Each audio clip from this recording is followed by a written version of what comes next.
From Twitch.tv, it's Vtuber Talk. This week, our guest is Yozora Aoi. It's all about to begin on Vtuber Talk. Oh my, Nickel Nata, thank you very much for the raid. I don't think I've ever started a show with a raid before. Well, you all came in at a great time because I'm just about to do the intro for everyone else, so this means that I don't need to say it multiple times. This is so convenient. Hi everyone, welcome to Vtuber Talk. I'm your host Jay, and thank you so much for joining us this evening. For those of you who haven't been here before, Vtuber Talk is designed after classic late-night talk shows. Everything here is live, casual, and the goal is to simply have fun conversations that'll entertain people who are already familiar with the guest, while still being approachable for people who haven't seen them before. That's my overly long way of saying that I hope anyone can tune in and have a good time. Hopefully my sound is doing alright. I've done my extra work this week to make sure that hopefully there is as little scuff as possible. Anyone who's regular can tell you I am a scuff magnet, but I'm feeling good about tonight, and if things go wrong, we're just going to work with it.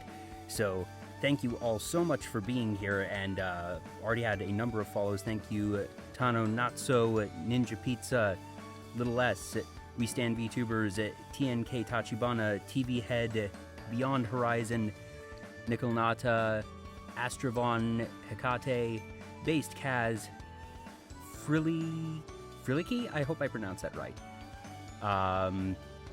Paranoid Corgi, Dark Metron, Moxie21, Tetsu Saiga, sorry, that was Dark Motron. I hope I got that, and I think that is everyone. So, with all that out of the way, let's start the show. Oh, and Aria Symphony is all getting in there.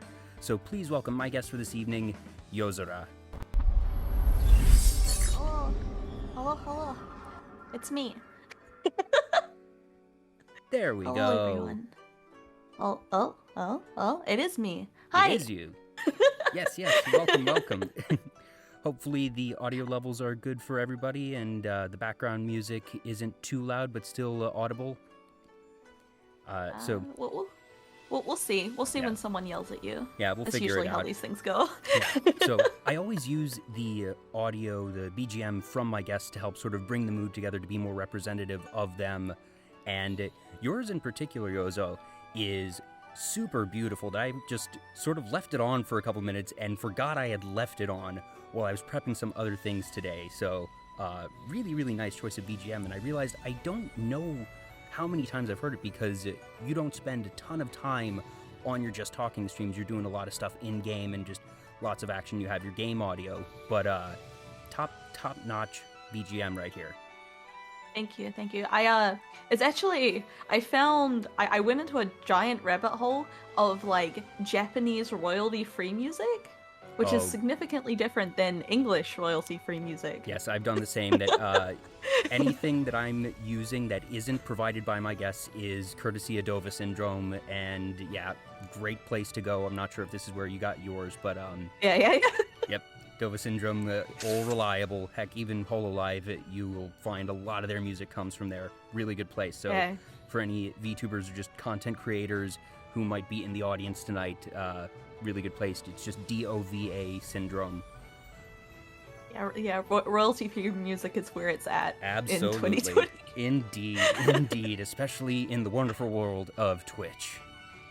Yeah.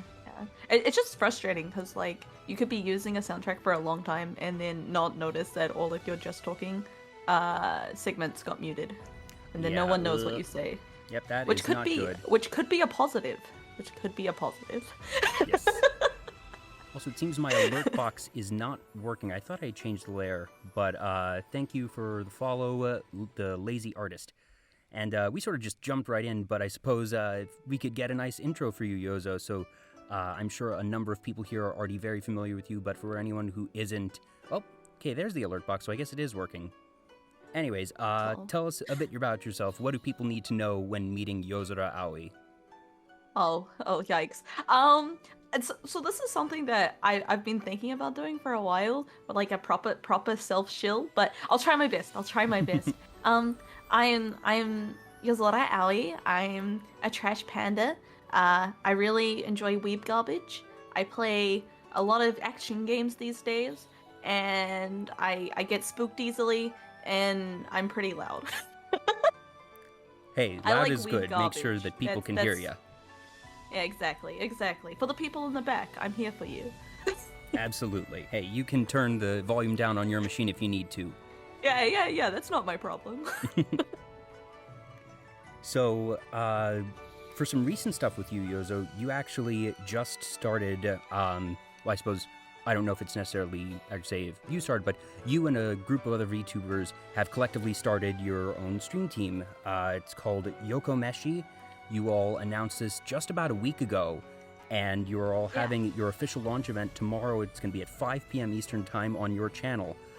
There's, I believe, let me do a quick count, 1, 2, 3, 6 people on the team, including yourself. Little S, who I saw in the chat, Koopa, Eros Valentine, Moriko, who otherwise known as Bat at Video Games, and one of my previous guests here on the show, Shirara. Yeah, I'm super excited to be a part of a group because I'm a bit of I'll say lone wolf to sound cool, but I think socially awkward is probably more realistic.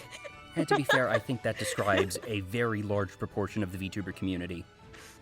Yeah, that's true. But it's nice to have friends. Maybe that's a bit of a given, but people in similar situations to myself as content creators to like bounce ideas off, and they're all people that I've done stuff with before, and I all very much enjoy their content, so it's not difficult to be like, hey, you should go check these people out. Yeah. But it's fun. It's a new experience for me. Was there a particular genesis for this idea? That was this something that you spearheaded, or were you all just, in a group chat and sort of collectively realized, hey, wait a minute, why don't we just make a team? So I think it's probably me spearheading it, but I do really want it to be a collaborative experience, really. I feel like if someone says, oh, this is my group, that leads to expectations of leadership, I suppose. Whereas it's more, we're a group of friends trying to cross-promote, I suppose. Hey, that's good. I think it's very healthy to have that collective mindset for a team of, no one's a leader, but at the same time, somebody has to be the first one to say, hey, do you all want to do this thing? So glad that you thought of it, because certainly everyone that I've seen from the team is already somebody that I think is really cool. There's a couple people I still need to check out myself, but I'm very much looking forward to seeing where you all go. And unfortunately, I myself am going to be busy tomorrow, so I'm not going to be able to tune into the launch event, but I'll be looking at the VOD hopefully sometime later in the weekend. Yeah, it's very exciting, It's my first time doing a 6-person collab. Usually most activities don't let you to do so many people. So we'll see how it goes. Big things ahead. Definitely exciting. And I was in the streams of one of your teammates earlier this week, who shall remain nameless, shall we say? Yeah, totally nameless. And they said I should ask you about, quote, hand size and Wendigozo. What is all this about?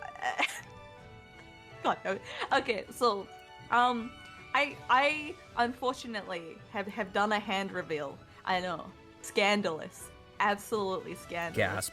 But I unfortunately have very long fingers, particularly because I am average height. You see, I'm 5'4". But I have very long fingers, so they say it looks like a Wendigo. Ah. Very white, very long. And it probably adds to the fact that this particular streamer was actually playing Until Dawn when I was watching them at this time earlier in the week. Yeah, I have perfectly normal human hands. I just want you to know this. They are humanoid. You heard it here first, no folks, pulse. on Vtuber Talk. Yozo has normal human hands. Very important. Yeah, normal human hands. They may be a little disproportionate, but they're human hands. So, are you able to tease at all what will be happening at the launch event tomorrow, or are people going to have to tune in to find out? So we're going to be playing Pummel Party. For people who don't know what that Ooh, is, that that's- is like Mario Party, but with more angst towards each other.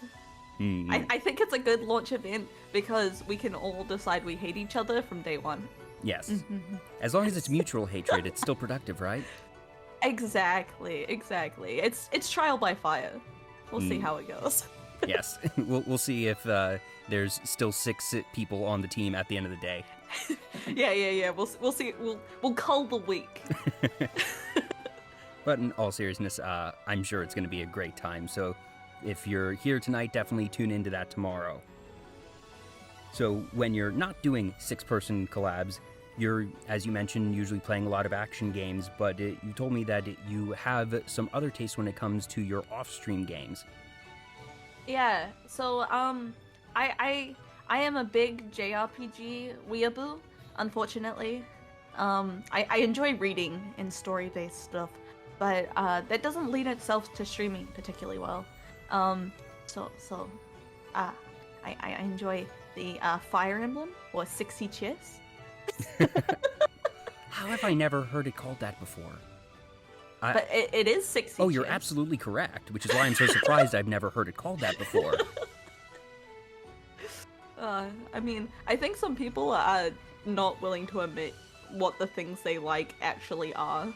Like with gacha. I know I'm a slave. You wouldn't be the first and you wouldn't be the last.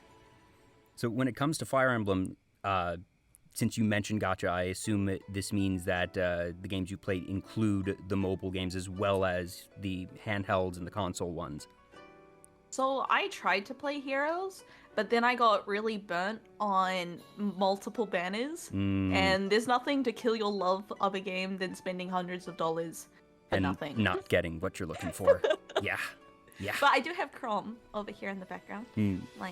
Yes. My husbando. Yeah, and I suppose that preempts the next question of favorite characters. So, do you play Crom as well when it comes to things like Smash? I'm really bad at Smash, but yes. Hey, you don't need to be good at actually Smash to have prefer, fun in Smash. Robin, even though Robin's really bad, I aesthetically really enjoy Robin's kit. Yes, So. yes. Yeah, I want to get good at Byleth. That's my next one. I enjoy all of the internet hate every time a new Fire Emblem character gets announced for Smash. Oh, yeah. It's like I live off the seething. It fuels me. I am a being that is fueled by spite of anime sword fighters. And it's sort of fun to think that, you know, Smash Brothers is really what introduced Fire Emblem to the West in the first place, because most people, when Melee came out in 2000, who's this Marth and Roy characters? They're only speaking in Japanese, so I can't understand what they're saying anyways.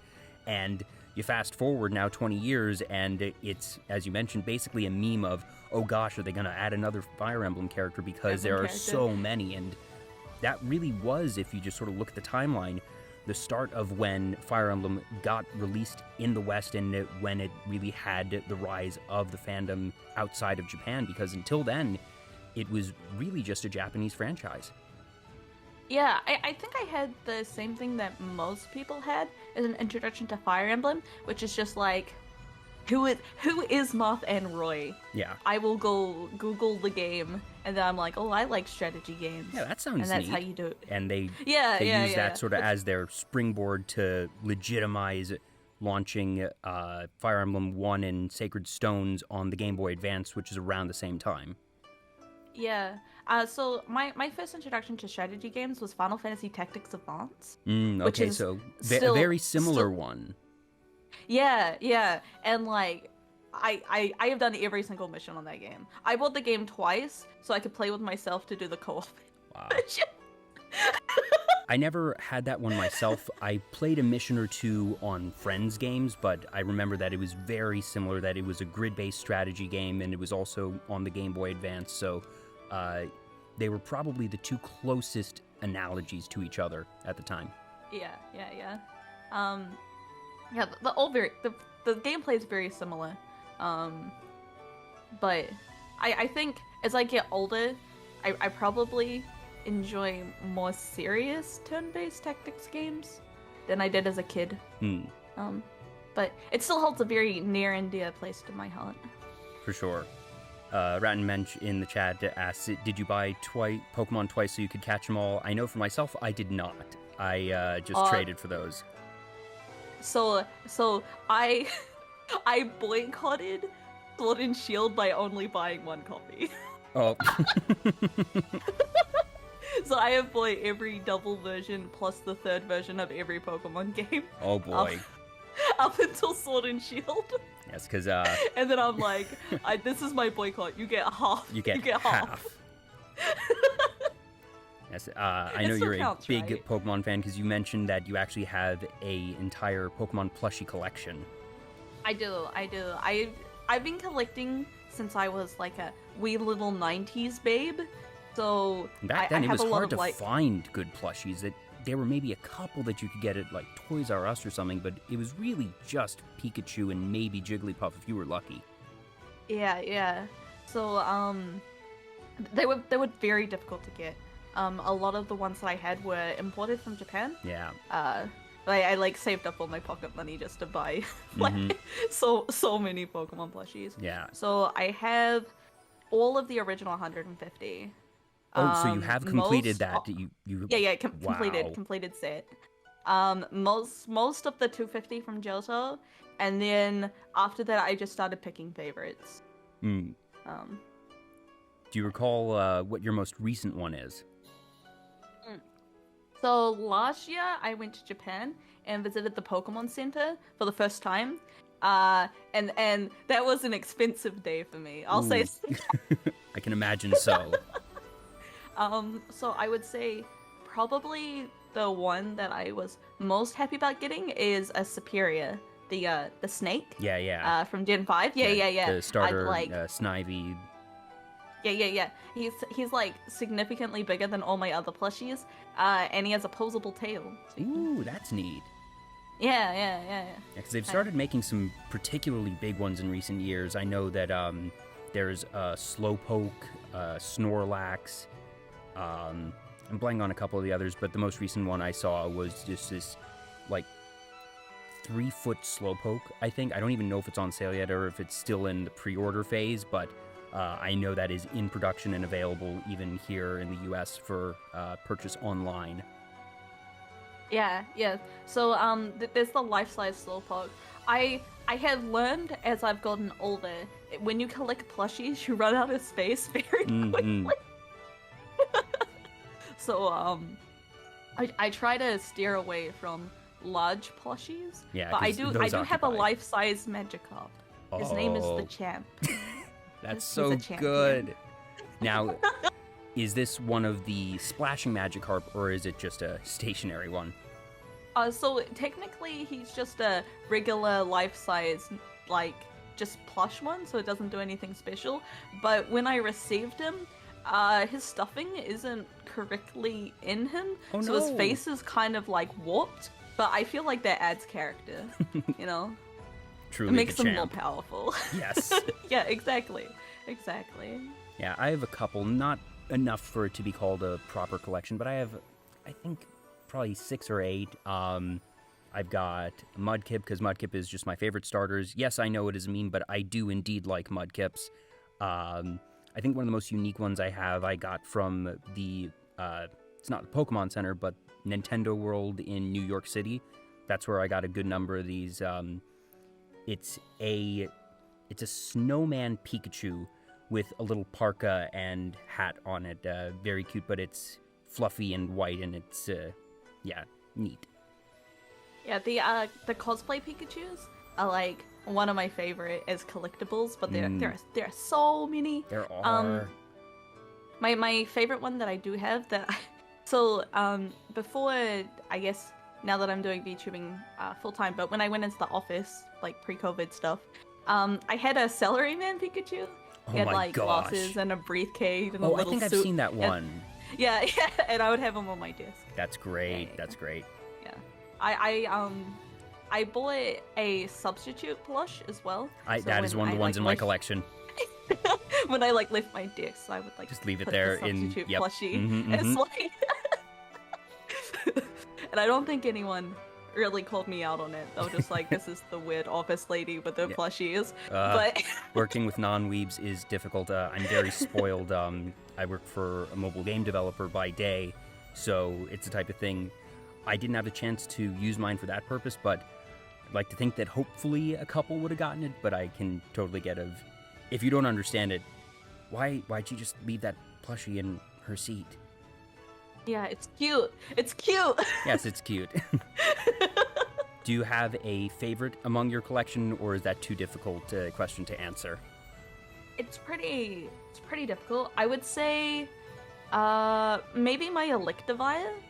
Electivire was my favorite Pokemon for like the longest time, and it was very difficult to source an Electivire plush. Yeah, it's not that popular. It's not particularly iconic.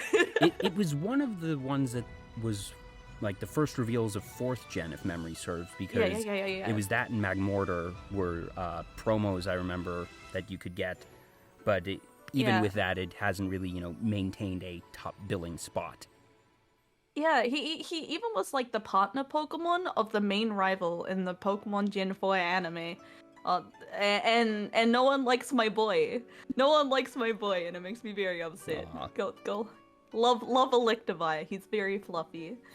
Now, you said that Electivire was your favorite for the longest time. That implies that you have a new favorite, and which one would that be? It would be behind here. It would be Lilligant. Oh, there you go. Yeah. I really like grass types as a whole, even though they're all very bad. It's just like flower aesthetics. It's really cute. Really cute. I also, as a kid, I would play Pokemon games with my dad and my sister. So since there was 3 of us, we all got relegated a type, and I got relegated grass because it's my older sister. So therefore, I don't get first choice. I get last choice. Boo. So I have all my grass starters now, and I love them, and they are cute and valid. Yes. Are you familiar with the Bulbasaur propaganda social media pages? No. There's an account. This seems like something I would be interested in. Yes, it is just called Bulbasaur propaganda, and they just post exactly what you'd expect. Yeah, I mean, it's important. You need to get the words out. Like, you see how many promos Charmander gets in Charizard? If I like Charizard. Charizard's cool, but gosh, it gets too much. Leaving. It gets too much. Leaving. It gets Goodbye. You can't say you like Charizard. Well, no. So here's the thing. I like Charizard. I can appreciate its existence, but I absolutely recognize that Charizard gets too much time in the spotlight. An inordinate amount of time in the spotlight. It's because everyone likes Charizard. Like all the edgy 13-year-olds. Yep, people like dragons. That's really what it boils down to. And I think there's probably also some just very lasting connection to the fact that it was the first strongest Pokemon TCG card because it did 100 damage and it had 120 HP, which at the time was mind-boggling, that nothing had triple-digit HP, and the fact that it could basically just KO anything in one attack was huge, and obviously to this day it remains just that crown jewel of if you're opening old Pokemon packs, Charizard is the one, and I think that really had a lot to do with its early establishment, that combined with the fact that dragons and people like dragons, so yeah. Yeah, it's interesting you bring out the Pokemon TCG because when it came to the meta, because I've been playing TCGs for a long time. I started with Pokemon when I was like 5. Yeah, that was about for me. I never played the Pokemon TCG. I just collected it because I could not understand it. There was Pokemon TCG for Game Boy Color, and that was the farthest into I ever got it. And good game, really good soundtrack. Yeah. But yeah, I started entering tournaments when I was about 6 for the Pokemon TCG. Do you remember what your first deck was? Yeah, it was Haymaker. For people, I guess, who are not versed in the 90s meta of the Pokemon TCG, it's a deck that essentially you don't use any of the cards that have evolutions. So like Kangaskhan, Snorlax, Aerodactyl, Hitmonchan, Hitmonlee. Those are the base of the deck. Mm-hmm. And since I mostly played Haymaker, I loved Hitmonchan. Hitmonchan was my favorite Pokemon up until Electivire into my life. Back in the day, that it really was the gold standard for just power to energy ratio. That one thing I really enjoy is game design in theory. So I've looked up a couple videos, particularly on really, really early Pokemon TCG, and I remember seeing a video that was all about how Hitmonchan was the gold standard because for 1 energy jab it was 20 or 30, and then for 3 you could do, I think it was 50. Yeah. Hitmonchan was like my strongest card, so I was like, I love you, Hitmonchan. But when you think about it, its design is not that great. No, not really. I can understand why no one likes Hitmonchan other than me. But I remember on like one of my birthdays, my parents got me a Hitmonchan cake, and I was so happy. And all my kids were like all my friends were like, why isn't it like Charizard or something? But I'm like, I like Hitmonchan. Hey, careful, Hitmonchan's gonna beat you up. Yeah, it's gonna punch you. It's got like Thunder Punch and stuff. It's a pity all the elemental punches in the first gen were special moves. Yeah, but it's really low special attack. It's actually pretty interesting. In competitive Pokemon, Hitmonchan and Electivire have almost identical movesets, which are just punches. Yep. My punchy boys. Do you keep up with the current meta for Pokemon at all? No. I was very, very into competitive Pokemon basically when I started university. Because I didn't really have a lot of money for like buying games. So I just like grinded out competitive Pokemon. Which gen like, was over this? and over again. Gen 5. That's But yeah, so I played a lot of the Gen 5 meta, which was a good time to get into competitive Pokemon, because they introduced a lot of things to make it a lot easier not to just hack your Pokemon. Yeah. I never really got into competitive Pokemon, but I enjoy watching it casually, so I don't watch like regionals or anything, but when it comes to worlds or nationals, that I'll usually tune in for some things, and I was watching live when Sejun Park committed just the biggest comeback upset ever with the fabled Pachirisu tanking the meteor. Oh my god. The day with Pachirisu, like my heart, like I have a very, very soft spot in my heart for shitmons. Like I enjoy not using meta stuff. So when I saw Pachirisu in like the grand final, yeah, so for anyone like, who doesn't follow all this stuff and isn't quite getting what we're talking about, I think it was 2014 or so. Yeah. The person who would go on to become the world champion, a guy named Sejun Park, had a very offbeat team, and the just particular oddity of this team was Pachirisu, which is this small little electric squirrel Pokemon, and nobody else in the final bracket was using this Pokemon, and it's, in terms of design, not very powerful. It is not a hard hitter. It's a cute little thing that is just meant to be sort of a mid-game thing, but he gave it a very utilitarian moveset, which allowed it to take hits. So there's a move called Follow Me, which makes it so any attacks that are single target get aimed at it instead of something else. So it was designed to be very bulky, have high defense stats, and it had a Citrus Berry, which if it survives an attack with, I think it's under half health, that it gains, I think, 30% back or so.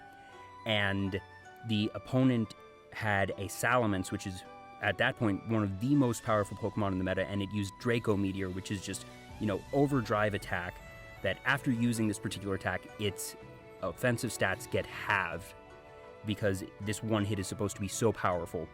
And Pachirisu used Follow Me, took the Draco Meteor, and survived with a little under quarter health, and then healed back into the green. And if you look this up on YouTube or something, it is one of the most incredible esports moments. You can hear the audience in the background going wild. The casters are equally flabbergasted. And just to see that from this cute little squirrel was the defining moment, in my opinion, of that particular tournament. I would say it's the defining moment of like competitive Pokemon as a whole. It might be. Like, it was so hype. It really and was. I guess it's because it's like, the ultimate and underdog the sheer story. amount of like Pachirisu like fan art that came out of that. Oh yeah. Like there's a particular comic that I enjoy where it's you see Pachirisu just casually eating this berry, while holding up one finger, and there's a meteor coming down at it, and even its teammate is looking at it with just concern of, what the heck am I, partnered up with? What is this monster? Yeah. Pachirisu, very powerful. Mm-hmm. Very powerful. I have to imagine that the plushie sales for that went through the roof after that tournament. Probably. And I was thinking, Seijin Park actually had... running. Seijin Park had had a Pachirisu plushie, and when he won, he grabbed it and just held it up. That was... He didn't hold up the trophy, he held up his Pachirisu plushie. Man loves his Pachirisu. Mm-hmm. Yeah, so, do you keep up with any of that really nowadays, whether it be active playing or just sort of, staying aware of the metas, be it in the video game or cards? Not cards anymore. Mostly because, it's very expensive. Very expensive. Yeah. Just because, all of the YouTubers and, Twitch streamers that do opening and don't do anything with the cards, but makes them, incredibly rare. Oh, yeah. Well, especially, in the past year, the market for cards has spiraled out of control. There have been, places like Kmart and Target have taken them off the shelves because people have gotten just literally out of control on this. Yeah. So, the combination of, price and availability, and, there's not a large Pokemon actual playing the game following. So it's, I live in New Zealand, so, I don't live in a large city by any means. So, finding people to play with is somewhat difficult.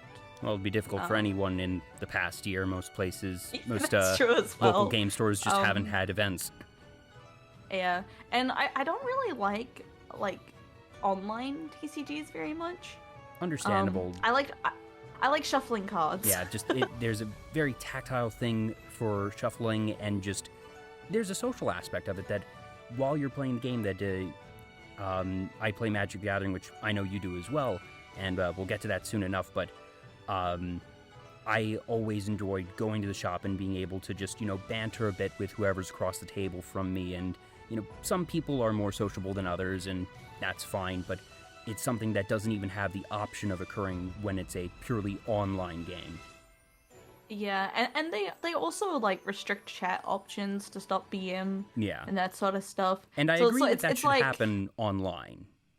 There's so much. I don't know. I played MGO before, old school MGO, and it was pretty fun because you would get some people when they start losing just start being really salty, and that's enjoyable. I suppose like you said, a being of pure spite feeding on the tears of your enemies, so I can see where you would enjoy that. Yes. Yeah. I truly enjoy it. Watching the visible salt by beating someone is an enjoyable experience. Particularly, I guess, as a woman going into Magic tournaments, they kind of underestimate you. Often. Yeah, it is a and then they get really salty thing in the community of just it's a thing that unfortunately happens in gaming, and it doesn't matter if it's video games, trading card games, or tabletop, that there is unfortunately a history of sexism, and I'd like to think that we're starting to get better about it, but certainly a long ways to go. But it has to feel good when you're able to just roll in and get the better of them and be like, yeah.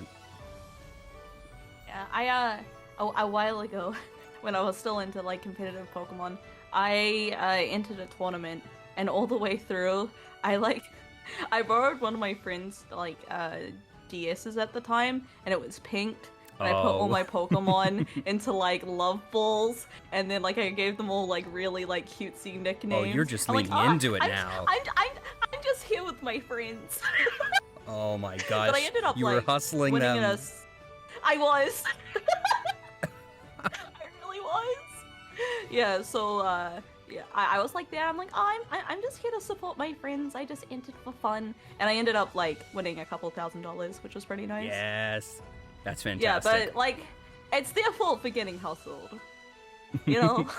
Yep. Hey, if you're letting your guard down, get good. Yeah, exactly. It's like, if you're gonna make assumptions based on, like, who I am, like, it's not my fault. It's not my fault. Oh, gosh. So was that Gen 5 as well, or? That was actually Gen 6, the beginning of Gen 6. So when I was doing my hustling. That's fantastic.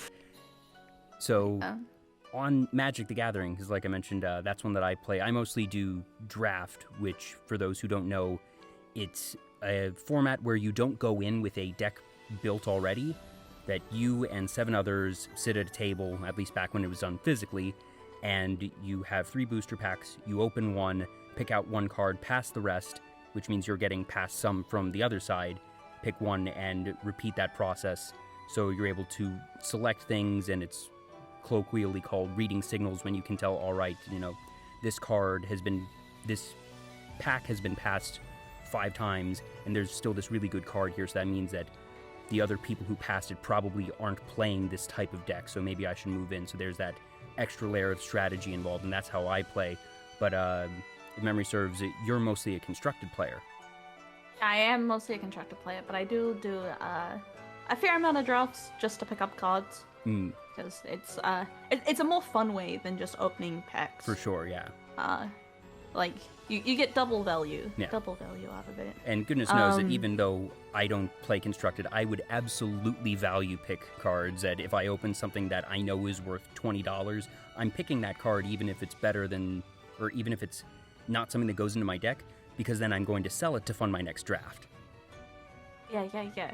That's exactly how you do it. But there's always like the hint of like, oh, do I just pick the good card for my deck? Yeah.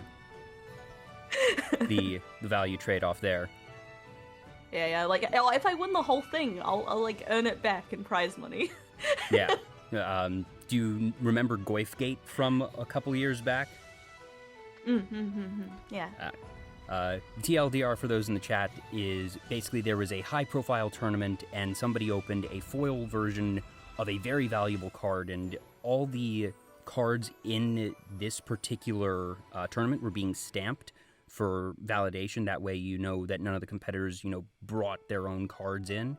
So obviously you still get to keep everything that you pick. So stamped cards from high-profile tournaments go for a good markup on top of the normal value of a card, and this person opened the most valuable version of the most valuable card, that it would be a couple $100 normally, but with a stamp it probably was going to be $1,000 normal.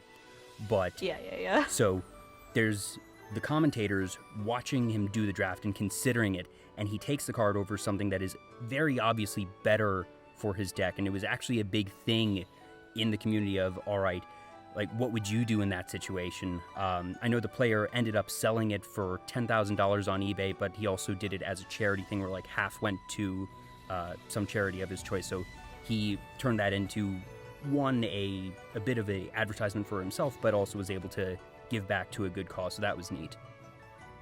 Yeah. I feel like the only option, if, like, it's one card, or $10,000. You kind of... Yeah. And it also depends. I don't know. I'm not that rich that I can be like, hey, I don't need $10,000. Yeah.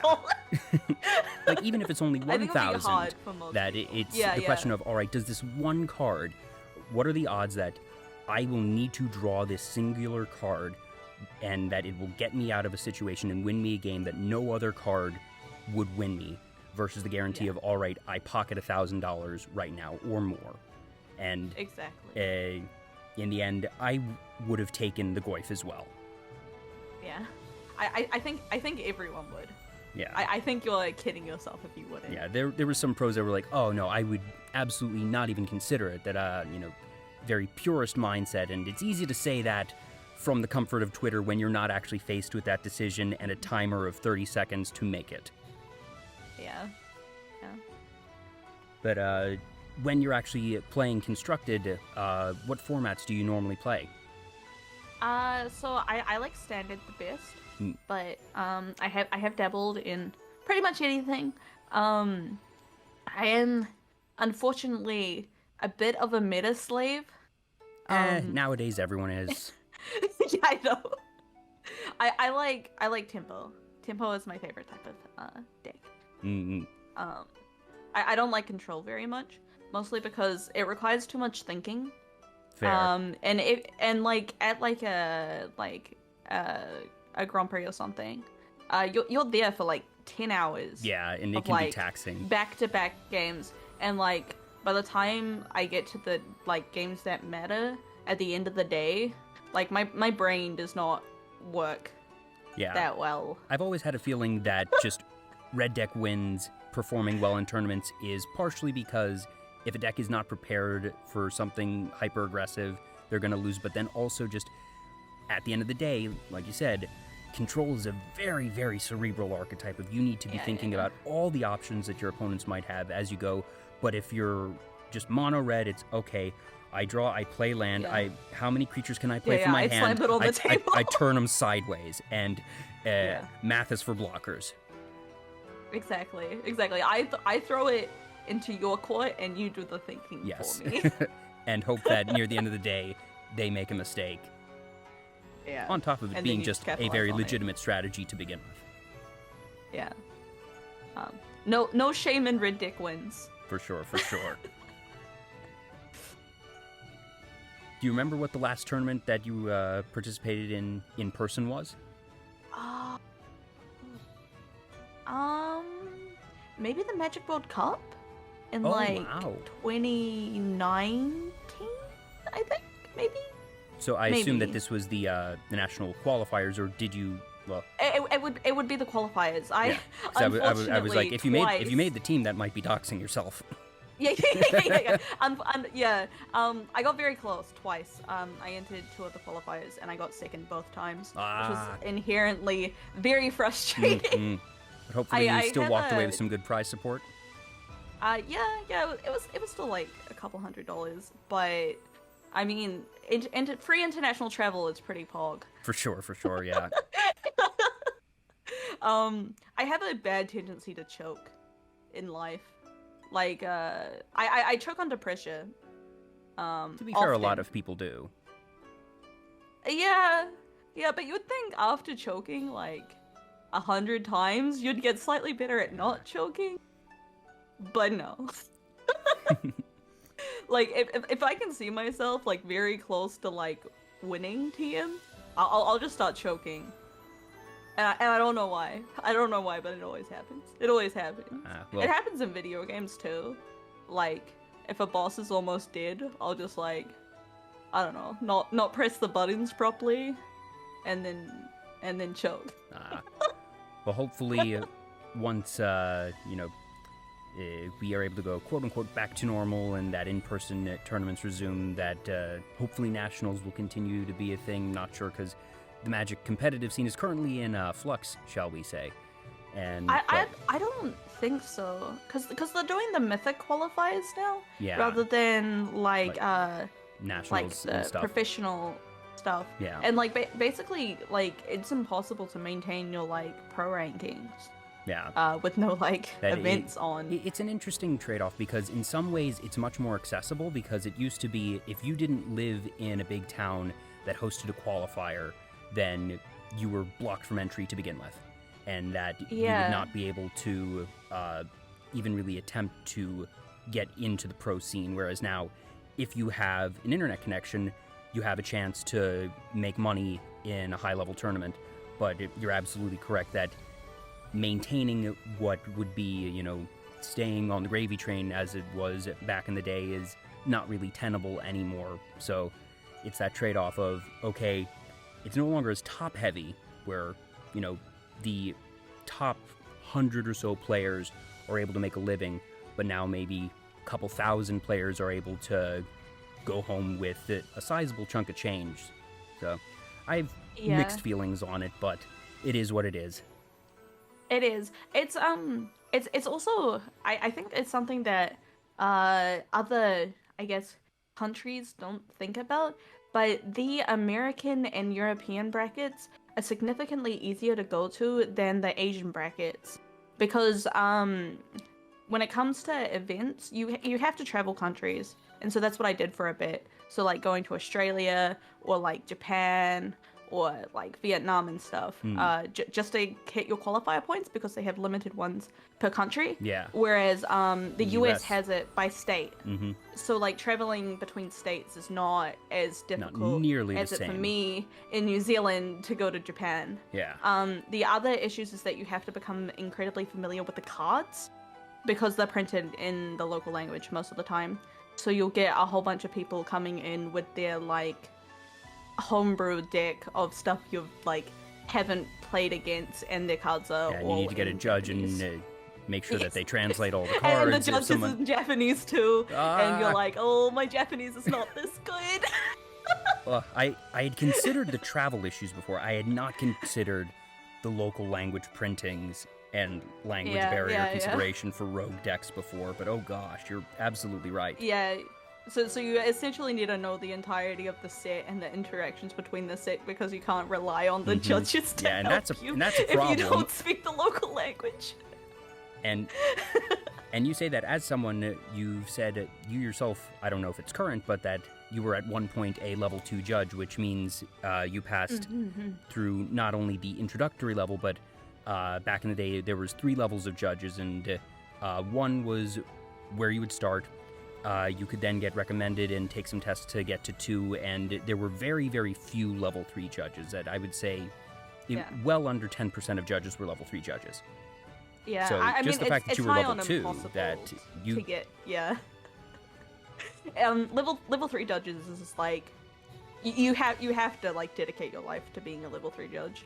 The issue with being a level 2 judge is when some events that I would like prefer to play in, it would be better of me judging rather than because playing. that they're required to usually have at least one level 2 judge in attendance, and like you mentioned, if you're in New Zealand and there's not a bunch of level 2 judges locally to begin with, that you know, most shops, at least back in the day, would hopefully at least at minimum provide free prize support and say, like, you know, if you work the day, that will give you a free box of cards. Some places might do cash, but I know, at least from what I've heard, I've never actually judged myself, but I heard that cash payment was a relative rarity. Yeah, it's usually just cards you get paid in. But I mean, you can always turn the cards into money. Yeah. So, like, that's fine. But at the same time, that means that you can't participate big yourself. Events, you get the judge promos, which are very expensive, which is pretty exciting. But I never actually sold my judge promos. They're like, it's like my wall of pride. Yes. Plus, those are mostly going to only go up in value. Yeah. Like, I have a Stoneforge Mystic as a judge promo. And, like, that is a expensive card. Very, very expensive card. Yeah, so I think it's like a couple of like 500 unless I look for the judge promo. Probably something like that. And I know that well, the judge version of Elish Norn just took a hit because they announced it's going to be part of a secret lair. reprinted. Yeah. You know, a couple judges that are not too thrilled with that, but Yeah, So- I made the mistake of trying to get into modern during Eldrazi Winter. Ooh. I bought a full Tron deck going into Eldrazi Winter. Oh no. And that was the worst investment of my life. That was not so. The long story short, for those of you at home, Eldrazi Winter is the community name for a couple of months where a subset of cards with the type Eldrazi, that it's basically Magic's version of sort of Eldritch Horrors, kind of. And a new set had come out with a bunch of Eldrazi, and they were too powerful in the modern format, which has a particularly large pool of cards, that there was a couple of things that synergized to just take over the metagame. And I remember that was a really cool top 8 to watch. I think that was the one where Luis Scott Vargas had the gut shot heard round the world. Yeah. Yeah, that was a fun one. But after that, you know, first weekend of, okay, this is really cool seeing Eldrazi everywhere, it just took over the entire metagame. So after a couple months, Wizards banned several cards in that archetype. So basically what Yozora did was she bought some very expensive cards to put into what was a very good deck that was then outlawed. Yeah. Pretty much. It was several $1,000s down the drain in about like 3 months. Jeez. Oh, so you must have bought like foil versions of those. No, Not even? because I originally bought just a plain Tron deck, but then Eldrazi Winter began, and there's no way that I could stay competitive without buying an Eldrazi deck, so I had to buy that on top of it. Oh, I gotcha. So like the original Tron set me back like about $900, Oh dear. and then Eldrazi on top of that was like. And that's why I don't play Constructed. Everything's legal in draft. That's true. Everything is legal in draft, but I don't know. It's an experience, right? It's like losing your entire life savings into the lottery. I'm like, wow, that was a bad investment. Have you ever considered streaming Magic? Because at least to my knowledge, there are not any VTubers who have dipped their toe into MTG. Or is that just a space where you'd rather keep it pure for something that you can just enjoy on your off time? So I did when I was a baby VTuber and I didn't know what I was doing. I just streamed whatever the fuck I liked. So I did stream some Magic at that point. I did for myself, just for funsies, a fresh account to Mythic in about 10 days. Oh wow, which is pretty exciting. Nice. Yeah. So that was fun, but looking at like Magic streamers, you kind of get locked into only playing Magic, or people won't watch your content at all. Like it's like this weird dichotomy that like people who watch the Magic community streams only want to watch Magic streams. They watch Magic streams, yeah. And then your average person has no interest in card games, unless they play said card game.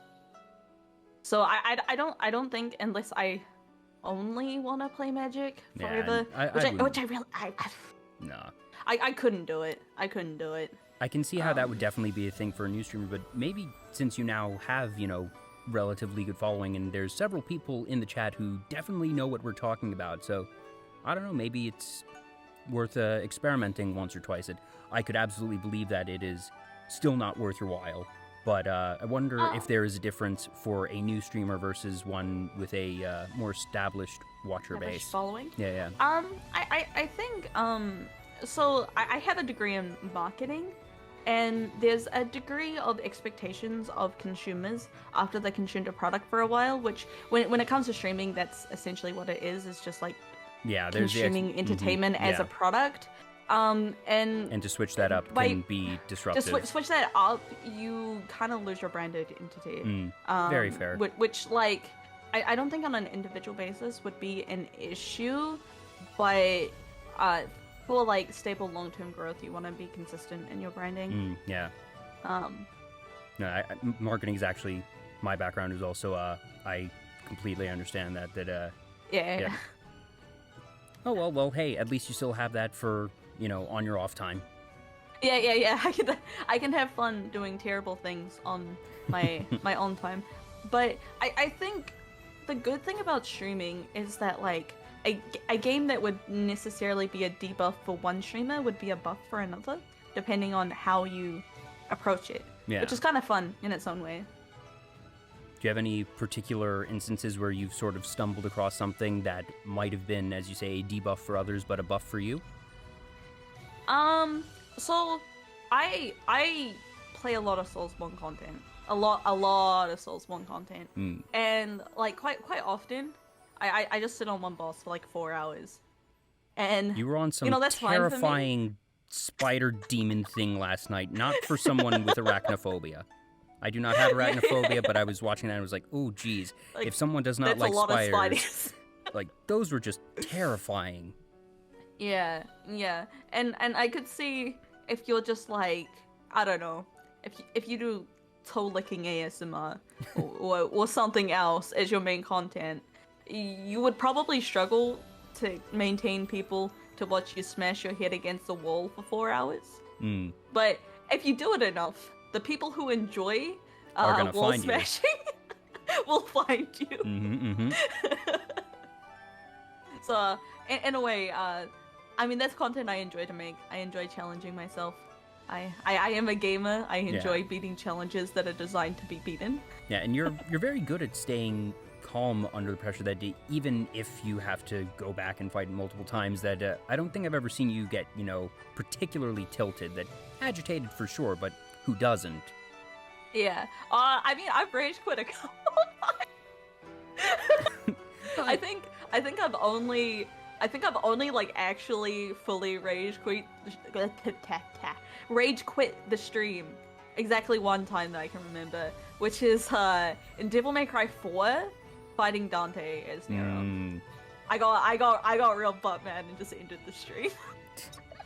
Also, for those saying calm, I said that she didn't get particularly tilted, not calm. That Yozo is a very quiet type of rage.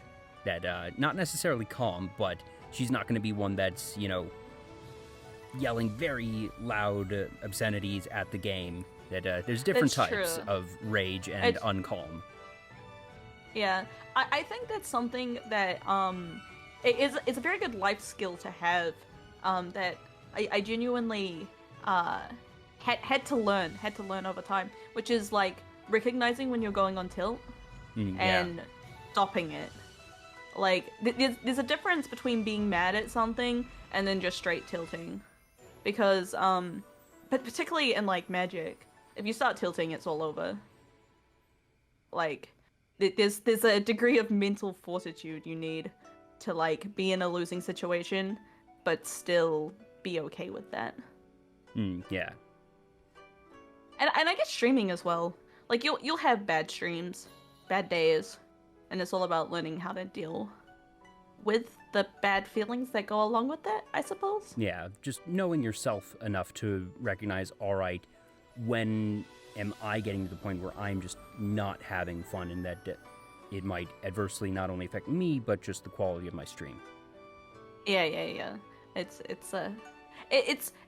hard to do. It's hard to do, but your life is significantly better when you can be like, oh, I'm just being a butt mad little baby right now. I gotta not do that.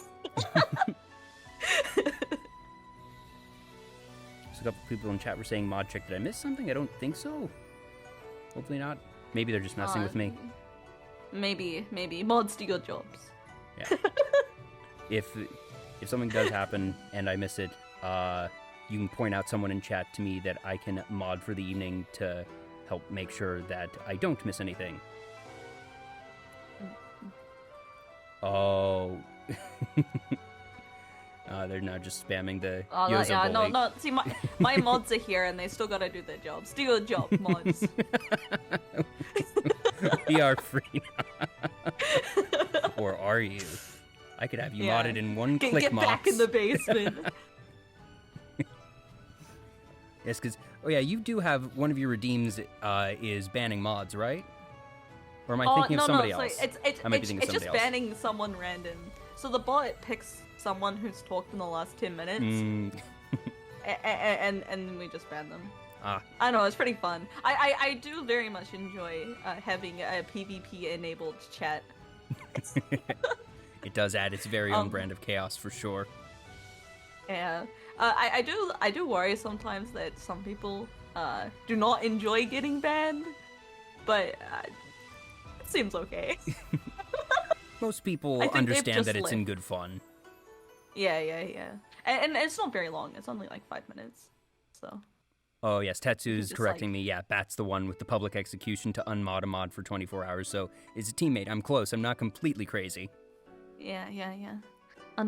I don't think I can allow my mods to have that much freedom. They would just all like execute themselves, and suicide is against the terms of service of Twitch, so we can't have that now. Someday maybe, but today is not that day. Today is not that day. The mods get no freedom. So, oh goodness, where were we? So, banning people, Eldrazi Winter. Lots of money spent on cards, streaming different types of things, yes, and souls, and frustration, and calm versus not. That's where we were.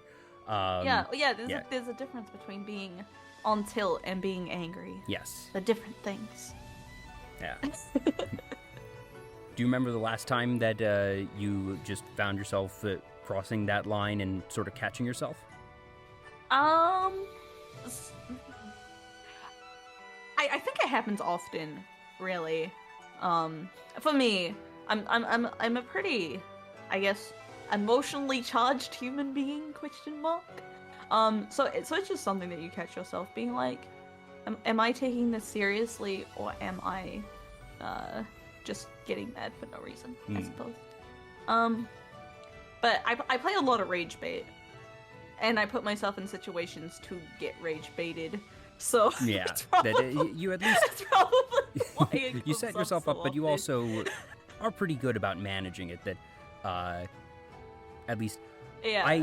Like I've seen I you, don't you know, end stream Yeah, and there get you go. like ragey afterwards. I'm like, oh, that was a nice stream. I got very mad. Ah, yes, just that perfect level of salt. Yeah. Just beautiful.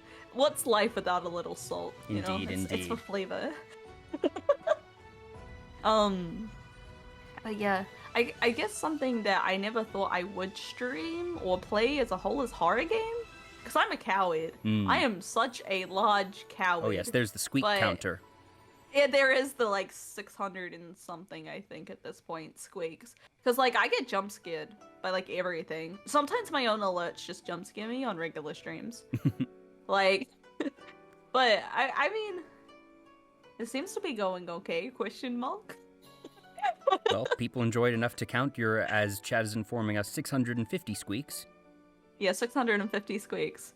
Yeah, and I mean, I don't have to pay for the like hearing aids in a couple of years, so I mean, it works out for me. Yeah. Plus, like, I'm a myself. I don't like horror movies. I don't like horror games. I feel like playing a horror game while streaming is sort of like watching with the lights on, as it were, because you're with others. It's not completely quiet and just you honing in. That since you're streaming and you're having your mind active in other ways and keeping an eye on the chat and everything, that even if you get jump scared, that you're sort of laughing along with everyone, and I suppose it's not as intense because you aren't mentally getting into that space where you are just completely immersed in the game. Yeah, I think it's also I don't play a lot of psychological horrors, and those are the ones that like really get to me, and I'll have nightmares for days over. Like there's nothing inherently long lasting about something jumping out and going like ooka booka booka booka, and I go, oh no, that's scary. But like after that interaction, like it's just done. I don't think something's gonna jump out and go booka booker at me. Yeah.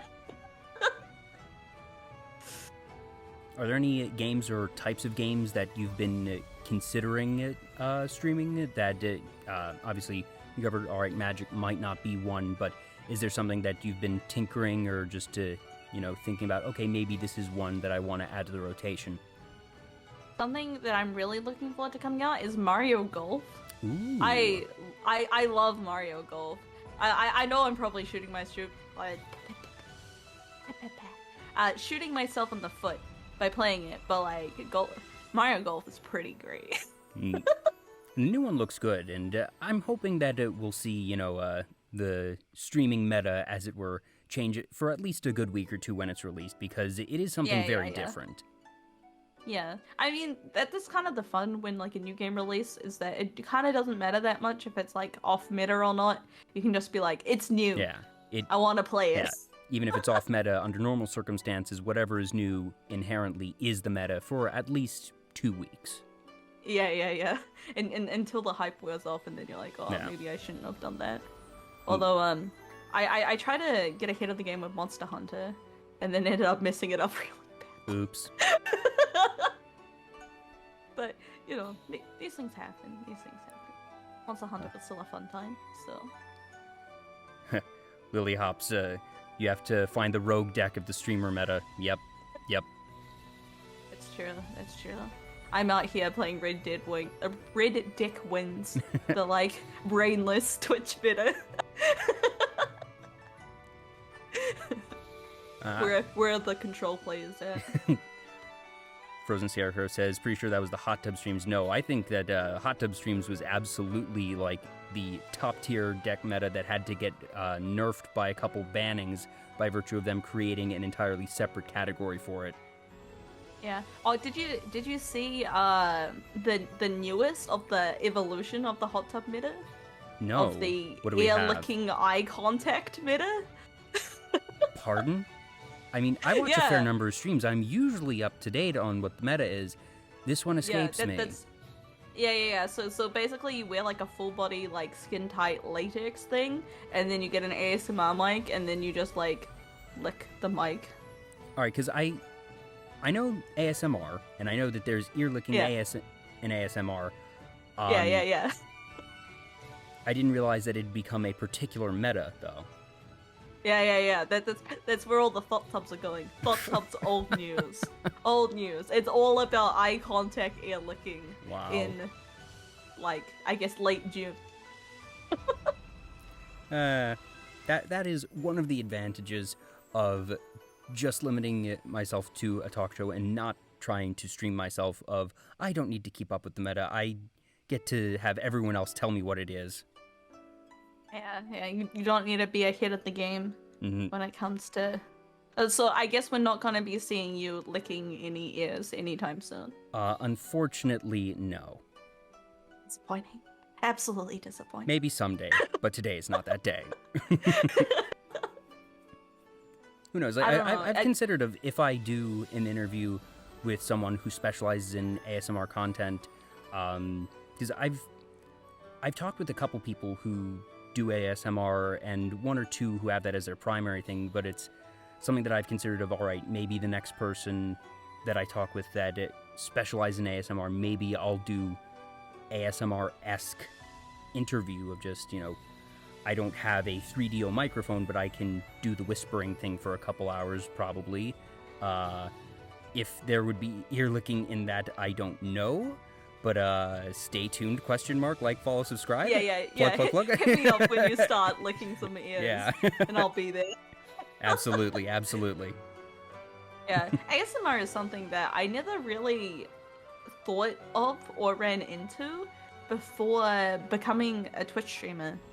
And then I was just like, in one hand, it looks very easy. And on the other hand, I'm like, how do you do it? Yeah. How do you do the thing? It is absolutely an art form of being able to do that and do it well, and even more complex of being able to do it well with a live audience.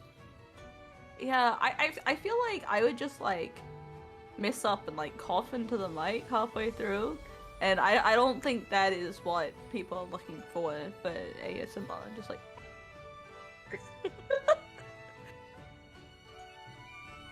But who knows? Maybe it's an untapped market of like sickly ASMR. Be like, your local raccoon is sick. Maybe there's your rogue deck right there. Exactly. That's how you do it. Yeah, if anyone steals this idea, I want you to credit me. Yes. My OC, please do not copy.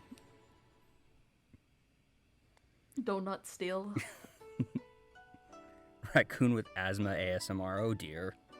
Excuse you. I do not have asthma, but I am a filthy mouth breather. Like, my nose doesn't work properly, so like, I guess I could roleplay having asthma. It's exciting. But I guess I'd get cancelled by the asthma community for like doing like yeah, is that asthma impersonation / appropriation? Impersonation of a disability. Yeah, probably best to stray away from that one. But hey, at least we're thinking about these things and workshopping them as we go. That's true. That's why you think. That's why you think about your ideas before you do them. Oh gosh, how the heck did we like? I asked you, all right, what is something that you might look into for your next streams? How the heck did we get from that to asthma ASMR? Oh dear. I mean, it's obvious. My next stream is entirely gonna be asthma ASMR. Seems so. So does that mean that you have to credit me for it though? That's true. I will credit you, but I will send you a bill for the inhaler part of the ASMR. Dang it. But like, You drive a tough bargain, Yozo, but it's fair. We can split the profits, though. Sounds good, yes. That is the Yokomeshi collab right there. Yeah. I'll be like, hey, any gamers here with asthma? I need your inhaler. All right, before we go any deeper down this particularly absurd rabbit hole, one of the other things that we had talked about earlier in the week is that you're a big anime fan. As you said, you are a fan of trash culture. I can absolutely say that I also appreciate trash culture as well. When it comes to anime, what is your usual fare? So I'll pretty much watch anything. I'll give anything a try. I don't like shonens, and I am unfortunately a bit of an anime elitist. I don't know when that happened. It just kind of did happen when I started being like, oh, I don't like popular show. But I would also say that my opinions are garbage at the same time of calling myself an elitist. Now, do you have anything that you're watching currently this season? Just Fruits Basket. And I think that's just finished. Not a lot this season. I've been a little bit underwhelmed, I suppose. I know Zombieland Saga, I think, was the season as well. Oh yeah, I've been keeping up with that one. I'm like 1 or 2 episodes behind, and for those of you who might not be keeping up with things that are currently airing, yes, she did say Fruits Basket. They did a manga faithful reboot starting last year, and they're just coming to the end of the series, actually. And as someone who didn't see the original, I have thoroughly enjoyed this reboot. That it has been very emotional throughout. The animation is gorgeous. The soundtrack is great. So even if you have not seen the original iteration of Fruits Basket, you can absolutely just pick up and enjoy the reboot. Yeah, the like original is very early 2000s. It's very slapstick silly, which it was just the mitter at the time, and I mean it worked, and I really enjoyed it at the time. But I significantly enjoying the reboot, much more than other reboots that have come out recently. Like the Sailor Moon reboot was really bad. It had its ups and its downs. The downs being some of that CGI was not. Yeah. I cannot watch most things with CGI. I just can't. There's like a fair bit of uncanny valley. Yeah, like Overlord with like the Lizardo Man arc was like particularly painful. Yeah, and obviously there's shades to all of this, but yeah, it depends how and when it's used. That sometimes it can be a good shortcut for animators, but sometimes it's a little bit glaring.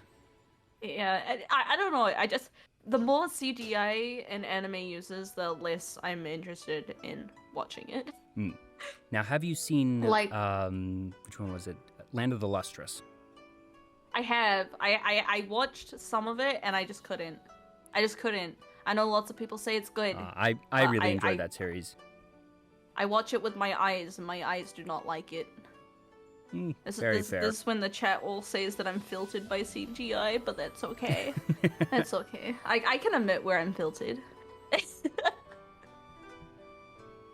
Thank you, Little S. Yes, Land of the Lustrous was really good, but hey, she said that she had trash opinions, so her words, not mine.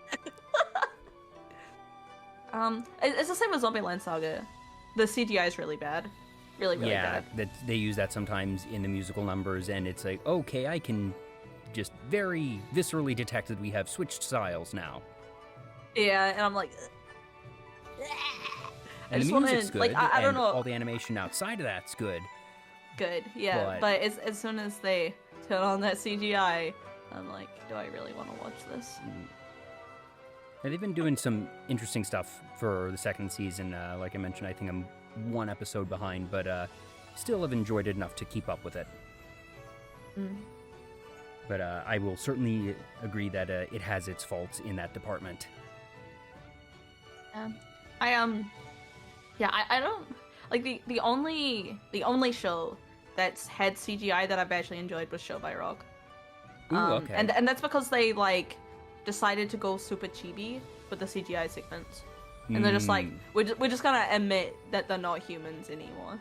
Yeah. And this is the best we can do with CGI. And I'm like, this is okay. This is okay. You know it looks like garbage, and you're trying to save money, and I can respect that. Yeah, and actually, just this week, Funimation dropped the dub of Show by Rock Mashuramesh, I think is the pronunciation. Yeah. We were talking about it earlier and saying hopefully the dub is good, because obviously when you do a dub, particularly of a idol show, and when you do adaptations of the songs, that it can be hit or miss historically. So have not had a chance to see this one. Hopefully it's a hit. Yeah, They've gotten better over the years for sure. Purist, so I don't know. Sometimes English covers are pretty yikes. Yeah. So I will stand by Sakura Kiss, the theme to Ouran High School Host Club, as one of the best localized openings of all time. Yeah. It's pretty good, but I think it only gets that by default. It is a very good song to begin with, so yeah. Yeah. The only anime that I can say I 100% prefer the dub to the sub is Death Note, because it's so cheesy. It's so cheesy in English. It is, but to be fair, the entire thing is melodrama, and it's meant to be melodrama. Yeah. So it like fits it, and like I don't know, the like I'll take a potato chip and eat it is significantly better in now English. Iconic. Yes, absolutely. Yeah. There are certain ones and like you do miss out on the keikaku means plan if you do watch it, the dub version. So it's like both are valid, but I do prefer the dub because it's not good. Yeah, my short list, as Surreal in the chat is mentioning, Panty and Stocking is one that I point to as a very, very good dub. My personal favorite series, Code Geass, I think actually had a really, really good dub. Obviously, there is the gold standard that is Cowboy Bebop. And then the underrated gem that I always point to is a series called Bakano, which I absolutely insist that if you ever watch Bakano, you watch the dub, because it is just an all-star cast putting on a clinic. And I think part of it is aided by the fact that it is a show that takes place in New York, so canonically the characters would be speaking English, so I think that helps make it feel more natural to begin with. But it is also just a very, very talented cast working with a really good script. Yeah, it's interesting. I feel like voice acting has come so far. Oh, for sure. From like the early 2000s. Yeah. But then, like I don't know.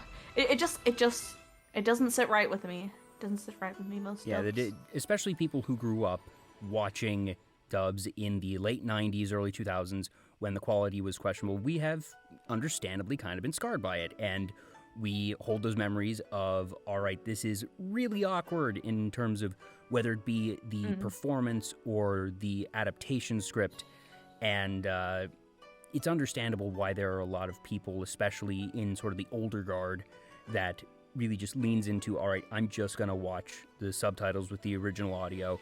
But it would definitely be unfair to say that the industry hasn't made massive strides, and that, some things today don't hit, but the batting average has gotten just so much better. And I would say that, I would definitely go as far as to say that more shows than not nowadays are watchable as a dub. That you can have your opinion on what is better, for sure, and I think that's going to be subjective. But in terms of what you would look at and just say, all right, this is objectively bad, is very much not the rate that it used to be.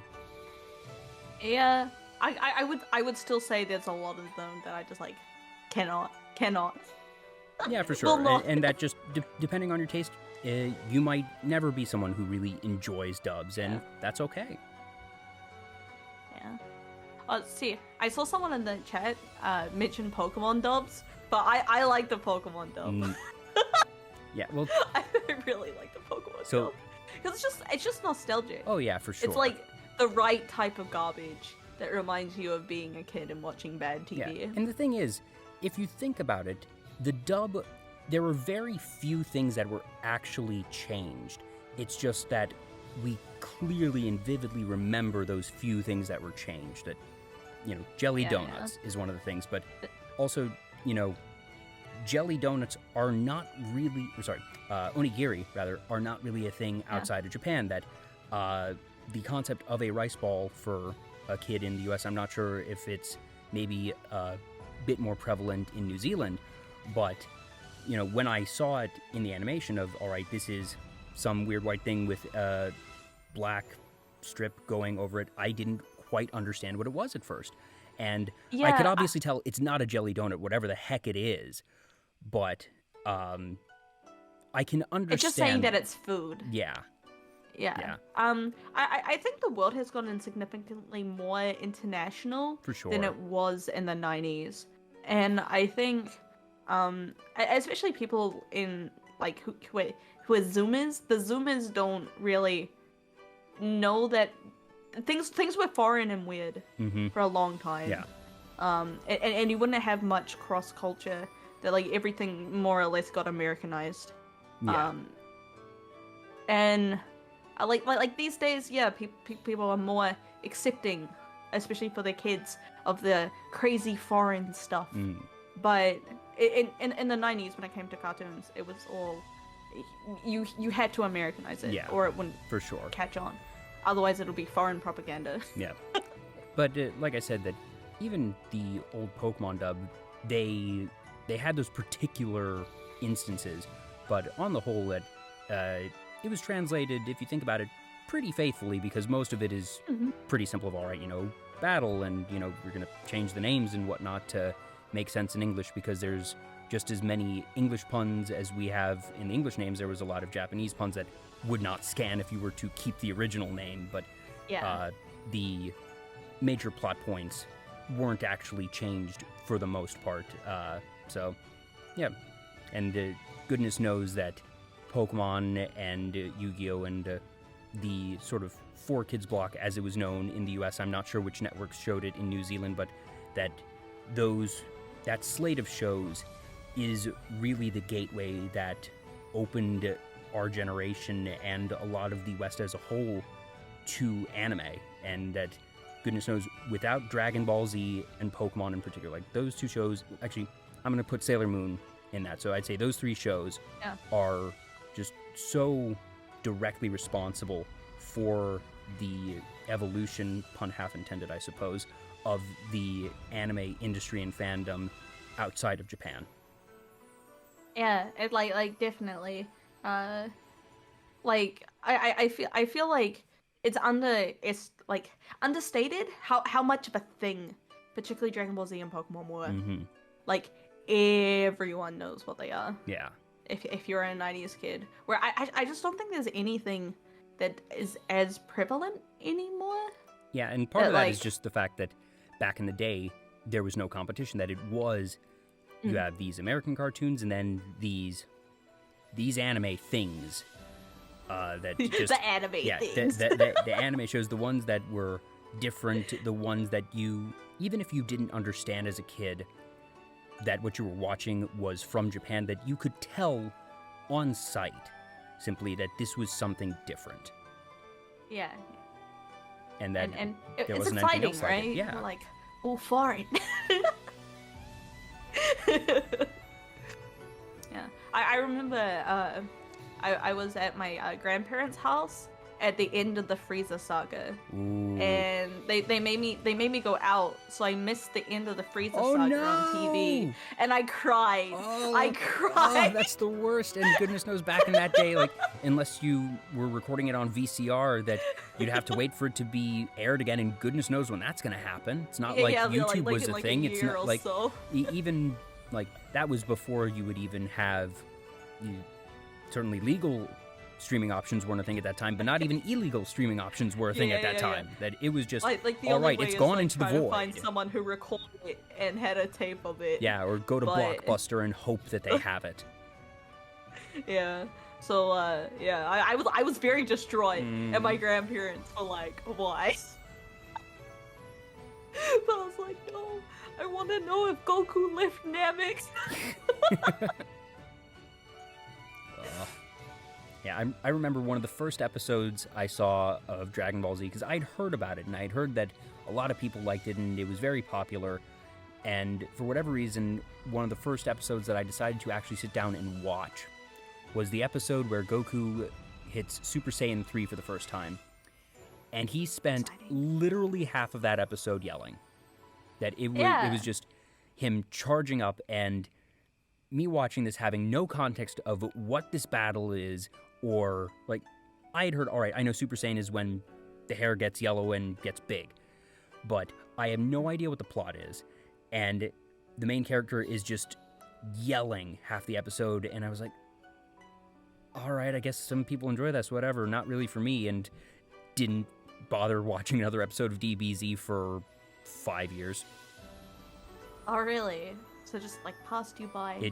I just completely missed it because the episode that I happened to tune in for was not a good one to tune in for with no context, and it was a particularly actionless episode. Yeah. I don't know. The first episode I saw was the very first episode, so okay, I was the like, best. oh, this is great. Oh yeah. That if you get in early, then you're set because you are going with the characters, going with the thing, and even if you miss a couple episodes, you'll probably at least have the basis of, all right, this is what's going on, that I was just unlucky. Yeah. And I think because of the nature of that's how people consumed media back in the day. Yeah, you couldn't just go to the streaming and pick episode 1. Episodic. Yeah, you had very villain of the week. Mm-hmm. So then the person who tuned in would continue watching. Exactly. But now you can stream whatever, whenever, so you can do like more story-based stuff. Yeah, absolutely. That was a really big thing that you hit on, I think, of just the fact that episodic Monster of the Week things were very, very big in broadcast and are still very big in broadcast, that if you look at top sitcoms, most of them are going to be, all right, situation of the week, funny thing of the week. And you need it to be that way because you need to be accommodating for if this is someone's first time watching an episode of this show, they need to be able to enjoy it. Otherwise, you get instances like me. And I very much... you just get 3 hours of screaming. But the thing is, I very much enjoy proper stories. I don't like episodic things. So nowadays, it's the type of thing where I don't think I could watch a more conventional sitcom. That there's a couple slice of life shows I enjoy, which I suppose are episodic, but I really enjoy the ones that have a continuous story, and that's not really something that would work for conventional broadcast, but now with streaming, these stories are able to be produced and told and consumed in a way that just works better for everyone. It's very interesting just how media has evolved that way from where it was. Yeah. And I think it's interesting that because of how streaming works and like not a lot of people are gonna watch the VODs, it's almost back to the episode of the week type stuff. Whereas if you played something, most people aren't gonna want to come in at part 20 of 50. Yeah, we've almost gone full circle to now. All right, I don't watch One Piece because I didn't get into it early, and I don't want to start a 900 episode thing when I could just watch 24 episode things. It's now an active barrier again because of the backlog. Yeah. Well, it's interesting. Yes. What would you say is your favorite anime? I don't think I actually asked that question properly. That's a hard one. Probably Madoka Magica. Okay. Mostly because I think it has a lot of cultural relevance. Oh, for sure. And I know saying that is like you are not the first guest that I've had that holds Madoka Magica near and dear. Yeah, I think it really changed. It gave rise to an entire subgenre. Anime. Yeah, it was like the moment, I would say, between old anime and new anime. Yeah, and while I don't think it is the best of all time, it's like a legacy moment. Yeah, and the question was, what is your favorite, not what is the best. So Yeah. I suppose. I also really like A Silent Voice, the movie, Ooh, that's but a good I one. wouldn't really consider a movie Yeah, anime. yeah, film versus series is very different for sure. Yeah. But I think it was very good, and it was a very good Oh yeah. adaptation of the manga. So. Yeah, I think my favorite anime film, it's, and these two are pretty, predictable answers. It would be a toss-up between Your Name or Wolf Children. Yeah. I did not like Your Name. Oh, what didn't do it for I you with think that it's one? I think it's the weakest of the trilogy. I thought it was very Hollywood. Okay. Just because it's just a Wait, did you just a say love weakest story. of the trilogy? Yeah. We might be talking about different things. No. It's a loose cannon between 10 centimeters per second, I think it is, then the Garden of Words, then Your Name. Okay. Yeah. I did not know that. It's the weakest of the three by a large margin, but it got the largest critically acclaimed success, which makes me a little butt mad. Well, now I need to go back because I've heard of the other two, but I've not gotten around to them. But now that I know that there's a certain, at least a level of a relationship there, that I'll have to prioritize those. So there's like cameos between the characters, between all three. And they're all meant to be a loose interpretation of modern love ? Oh, Yeah. now that you mention that, I'm now recalling some things, because I remember hearing about a cameo of a sort. Yeah. And I remember seeing like it wasn't like a full documentary thing, but a little short about the production, and that the writer mentioning stories of love. So yes, this is now starting to come back. There's also Withering with You is the latest one. Yes, I've seen that one. Attached to it. I did. Yeah. I had mixed feelings okay. on Weathering with You. I didn't like the ending. Yeah. I mean, it was okay. Yeah. I'd put say both it's worth Your seeing Name- once. Not one Yeah, that I'm gonna but then go not back and again. see a bunch of times for sure. Yeah. Yeah. Did you see I But, Want to Eat Your Pancreas? I did. It was quite good. Yes. Um. That one made me cry. Yeah. I don't know. I just Your Name does not sit right with me. I think it's like I think I Want to Eat Your Pancreas is better than Your Name. Like the only anime movie out of like the big anime movies that is worse than Your Name is Withering with You. And those two got the most like acclaim with normies.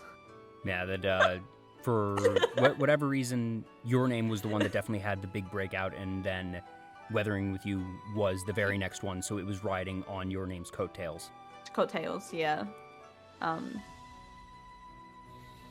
But just okay. Solidly like 5 out of 10. Are there any others that you feel are underrated that you want to plug? Oh, is it 10 centimeters per second? I believe it is. I think it's 10, but I cannot remember the numbers. But it's very sad and very slow, but very good. And I like being sad sometimes. It's 5. You know. It's 5 centimeters per second. 5. It's 5. Yeah. See. Yep. Numbers are not had to just Google that because I was not sure either. A number of centimeters Yes. per second. But yeah. And the art's very good. Very, very good. For sure. And it kind of started the whole like, so in each one of these movies they have like a writing segment where you're meant to go, oh my god, animation, and like it's cool the first time, but once you've seen it like 4 times, you're like, oh, I guess they're doing their writing scene again. Yep. I saw a meme today that it was like anime protagonist, cameraman, and then just a picture of the sky. Yeah, exactly. You have your tropes, you have your staples of either the story, and sometimes if you have a consistent writer of even parallel scenes, and yeah, when it becomes a trope, it isn't as impactful as it is that first time.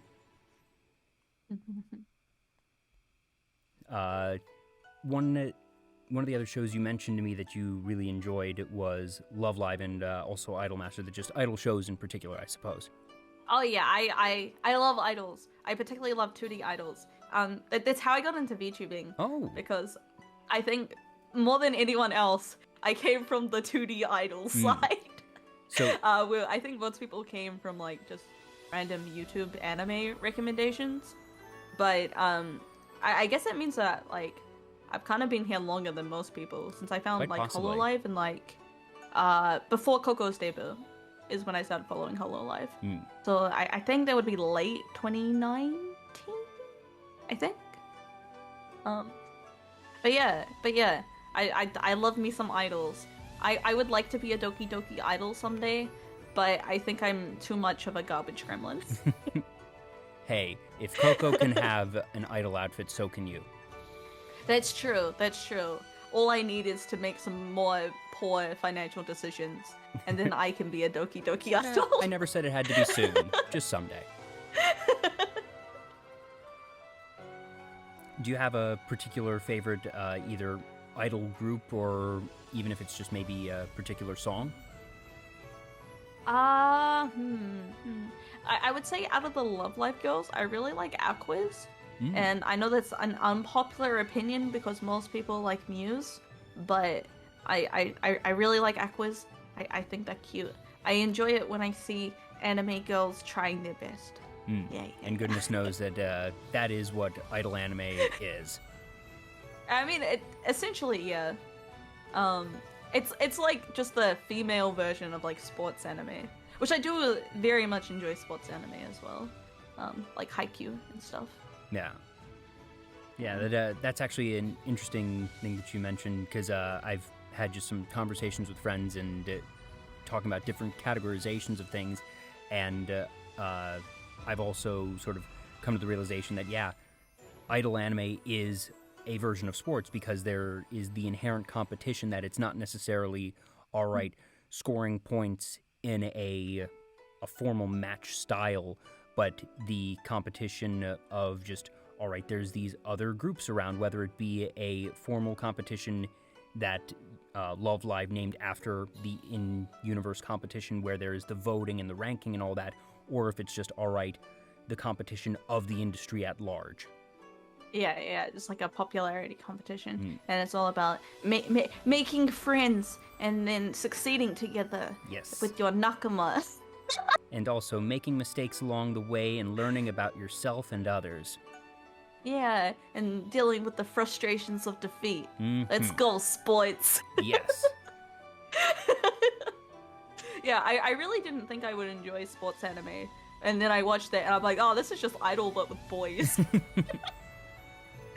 I'm like, okay, this is okay. This is okay too. Do you have a favorite in sports anime if you were to remove idol anime from that equation? Haikyuu. 100% Haikyuu.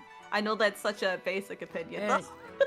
It's a basic opinion because a lot of people agree with you because it's, probably earned it. That's one that I have not seen myself, but I have a lot of friends who swear by that series. It's very motivational. It makes me want to do sports. Yeah. And I am not a sports being. Apparently it led to a very sizable spike in actual volleyball club enrollment in high schools in Japan that it actually galvanized the sport in real life. Yeah. Like, I don't know. It's highly motivational. If you want to be like, want motivation to like live your best life, just watch Haikyuu. You'll be like, oh, I gotta play volleyball with my nakamas. Even though, like, I have not been in high school for a long time, and I'm also not a man. I'm just like, I want to play Japanese male volleyball. Alright, so for any artists in the chat, your assignment is to draw Yokomeshi in volleyball uniforms.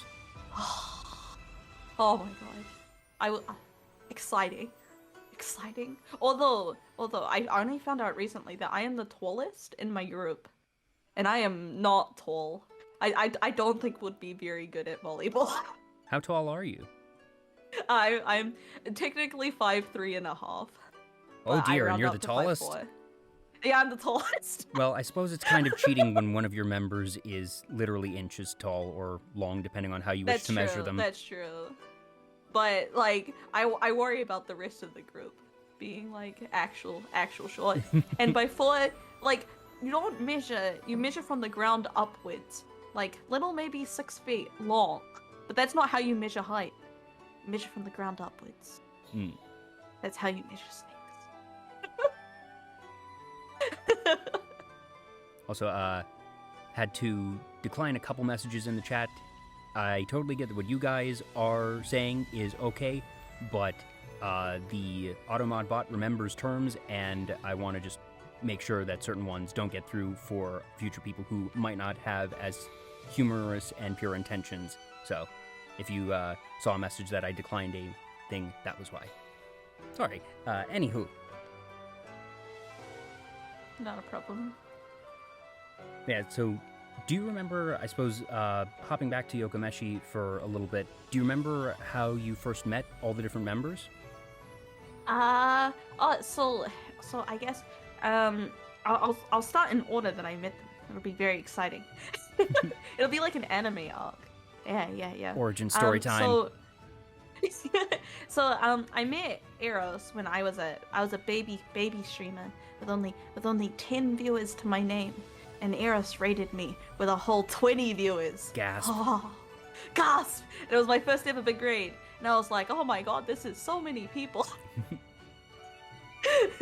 And like I spilled my spaghetti very bad, but but we ended up becoming good friends after that, because I messaged her and she messaged me, and I had to apologize for the like spaghetti all over the floor. But now I have cargo pants and I can just like put them under the Velcro.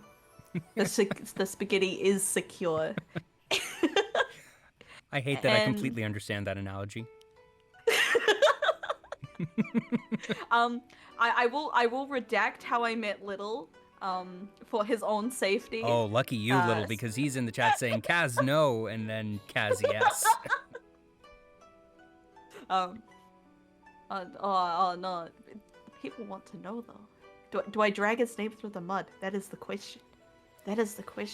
We have big drama. Oh, he says you can tell it. Big. I can tell. Okay, so we have a mutual friend called Kaz, who's also a streamer. Yep, so he's here I in the was chat. in Kaz's chat. Yeah, he's in the chat. Very good boy. And Little, as a snake does, say some inappropriate comment. And then, so I left for like unrelated reasons. And then he sends me a DM on Twitch being like, oh, I'm sorry, did I scare you off? I didn't mean to like be a jerk. And of course, I don't check my Twitch DMs, because like Nobody checks does. Twitch DMs? Nobody does. And so then Little came to my chat to apologize because I didn't Aw. reply to him. Little is a good boy at heart. He is a good boy. He just sometimes says some things that he probably shouldn't. And from there, friendship was born. Yeah. It's a way to make friends, somewhat. I guess Koopa and Bat are the same thing, really. They're just friends of friends. Same with Sharara, really. You kind of meet them Just vicariously. I guess through osmosis. Yeah. Yeah. And then I ended up doing a Monster Hunter collab with both Koopa and Sharara, and it's very fun. It's very fun, and they're very nice people. So no large backstory, I suppose, but sometimes it just be like that. The adventure is the friends you made along the way, but literally. Exactly. I actually saw Shirara making some chibi versions of all of you the other day. I'm not sure if they're completed yet, but they were very cute. Yeah, they are very cute. Her art is amazing. I'm always impressed with like the skill of artists. Oh, for sure. I have no artistic talent whatsoever. I stand in awe of anyone who can draw, a circle. Exactly. Artists really are the backbone of the VTuber community. For sure, absolutely. That they're the ones that create all this stuff, and every time I see a reference sheet, just like, wow, I could spend a month doing something and not make it a quarter as good as this. but that's what happens when you train, that it's a learned skill. And, I suppose some people might have a level of natural talent, but it's absolutely something that they have all earned and worked towards to get to where they are now. Yeah, it's very much effort over time rather than naturally born skill. Yeah. And it's super cool that the VTubing community has been able to come along and certainly, give these people a little bit more work. That certainly the Skeb community, I'm sure, has seen a nice influx by the patronage of all the people who are looking for artwork, or just people who want different models or designs. That it's definitely been a time for them to shine. Yeah, it's particularly with the state that the world is in right now. Yeah. It's quite good to have a booming market for, I guess, the entrepreneurial types that may not have set income with employment and whatnot. Yeah, there's never a good time for something like this to happen, but I suppose there's never been a better time for it either. Just with the internet true. as a whole, like goodness, imagine this even 10 years ago. Streaming is barely a thing in terms of video streaming, but live streaming doesn't exist. Twitch isn't 10 yet. It's weird to think of, alright, Twitch turned 10 this year, I think, rather. But in some ways it's, wow, Twitch is 10. That's a long time, and at the same time, holy crap, Twitch is only 10. Yeah, in my mind, I still think it's 2016. Yeah. But then I think about it, I'm like, oh, that's 5 years ago. That's the other thing that I think we all learned in the past year. Time is, to put it in the words of Doctor Who, wibbly wobbly. Yeah, it's just where did it all go? Where did it all go? Into streaming, at least that's for me, goodness knows.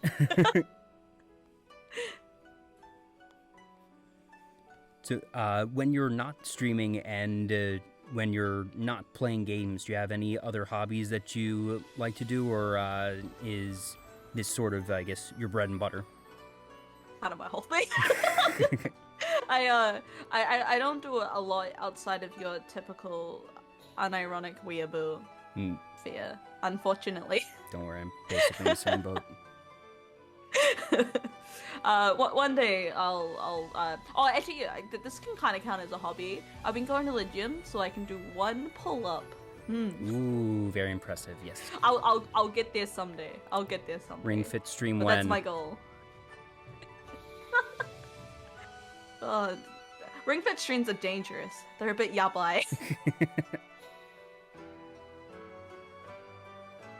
Yeah.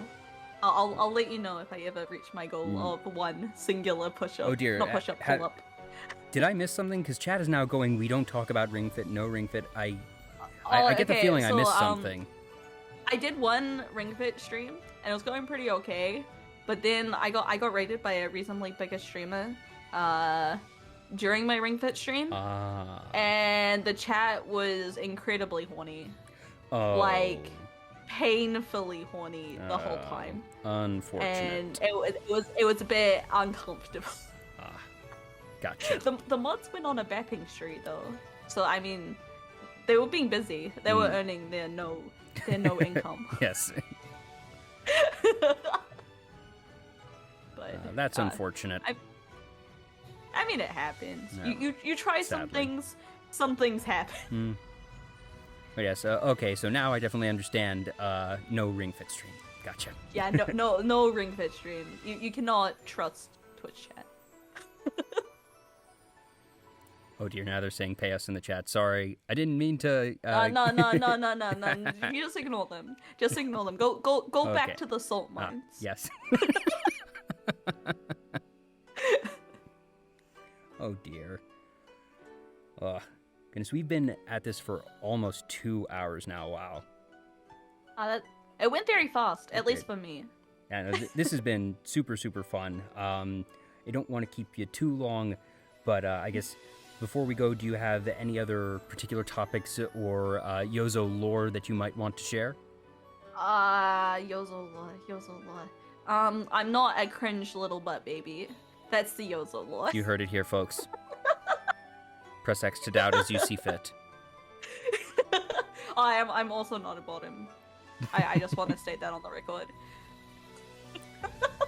Alrighty, well, I have a couple of questions that I ask all my guests as sort of we wind things down. And for starters, what is your favorite meal? And it doesn't need to be something that you would eat every day, but if you're looking for that one thing that you just love, it could be something homemade, it could be from a fancy restaurant. What is that one meal you go for? Oh, mashed potatoes, 100%. Ooh. I love mashed potatoes. Okay. Do you have a particular... Like, if it was to be a full meal, it would be steak and mashed potatoes. But, like, I can eat just mashed potatoes on their own. I do that not uncommonly. Do you have a particular recipe that you use, or is there a restaurant that you feel makes the best mashed potatoes? I make my own homemade mashed potatoes that I've spent several years perfecting. I can make, like, 3 different types of mashed potatoes. Oh, wow. Any particular secrets that you found in terms of, like, amounts for ingredients or time for prep, or is it just something that I suppose you might not even realize the intricacies of how you prepare it to your own liking? Taste as you go, but that's like more general cooking advice. For sure, yeah. And the other thing is put cheese in your mashed potatoes. I don't know why people don't do this, but you should always put like a butt ton of cheese on your mashed potatoes. I'm one of those weird people that just does not like melted cheese. You don't like melted cheese? The only exception for me is pizza. I like pizza, but mac and cheese or just, cheese on potatoes, for whatever reason, the smell and consistency of melted cheese is not to my liking. And I think that's why pizza is the exception. Are you human? I'm not sure. You're not the first to ask this, because I realize that this is one of my hottest takes and one of my... It is. That is a very spicy take. But, like, melted cheese is love. Well, like, you all can have mine. There's a pizza place near me that does deep-fried cheese. Not like mozzarella sticks, but like camembert, like fancy cheese. Just like deep-fried, like mozzarella sticks. Like, and it's so good. I don't mind normal cheese, like cheese on crackers or something is okay. It's just particular the with melted cheese, that it's the consistency and, like I said, something about the smell that when it's not melted, it doesn't have that smell. But I don't know, it's just a sensory thing that I didn't know never been able melted to get. cheese had a smell. Maybe when I think about it. Maybe it's just the classic Kraft mac and cheese that has this really iconic smell for me. I hate American cheese, and I use that might be cheese, the other thing of just the fact that I'm American, and American cheese is what I grew up surrounded by, and that it sucks. Just say that you're a cheese purist. Be like, I don't like your filthy American cheese, maybe... and then you can have a vague sense of superiority rather than just I have this weird hot take where I hate cheese. Yes, maybe after all these years, it's just that I'm so refined that I don't care for this lesser cheese that I was surrounded by in my youth. Yeah, look down on those American cheese plebeians. Do you drink tea, coffee, both or neither? And if so, how do you take them? So I am a big coffee snob. I only drink espresso coffee. I quite like mochachinos, just because that I guess for non-coffee people, that's like half hot chocolate, half I guess you don't call them hot chocolates in America. You call them cocoa? No, hot cocoa. No, well, I hear hot chocolate more than hot cocoa, but I've heard both. Okay. Anyways, it's like that, but with an espresso shot in it. It's pretty good. Or I do lattes. Do you have a place that you, either a place or a brand that you think does it best? So actually, this is a fun fact about New Zealand. We don't really have coffee brands. Like, there's only one Starbucks in like my city that's reasonably large. Oh wow! Just one, and it's in the airport for American tourists. Of course it is. Makes sense. Makes perfect it's sense. That's the only place you can get Dunkin' Donuts as well as at the airport. So what is your go-to when it comes to brands in that case? But I worked in a cafe for 2.5 years, so I just make my own coffee. Ooh. I have an espresso machine, so that's what I do. It's pretty exciting. Or there's like local places if I'm feeling lazy. Nah. what are your goals for 2021? Obviously, we're about halfway through now, but is there Halfway anything through. in Oh, particular we that you're... could do financial year 2021. It starts like Oh, in yeah, a couple that's of in... days. Oh, well, so financial year is going to be different than New Zealand because the American financial year is April 15th. I take it that it is different over there. It's July 1st through to June 30th. It's like half year is the financial year. Well, sure, then in New yes. Zealand. Let's say, what are your goals New for Zealand financial year Yes. goals 2021. So I'm gonna, I guess in the next financial year, I'll be hitting my 2 year of streaming. So ideally, I would like to hit 500 viewers in the next year, and I know that's a pretty lofty goal. Well, you hit that but, earlier like, this week, but it was a special occasion, and I actually completely forgot to bring it up. yeah. My Twitch front page, but I don't think that really counts. No, yeah, that's I don't think that special really circumstance, but it's still really cool that you got to be on the front page. Yeah, it was pretty exciting. I didn't expect to get accepted when I put in my application, but you shoot your shot, Yeah, and absolutely. eventually they come through. Yeah. But I guess that's my main goal is keep grinding at this. Keep climbing, trying to make some good decisions between my bad decisions.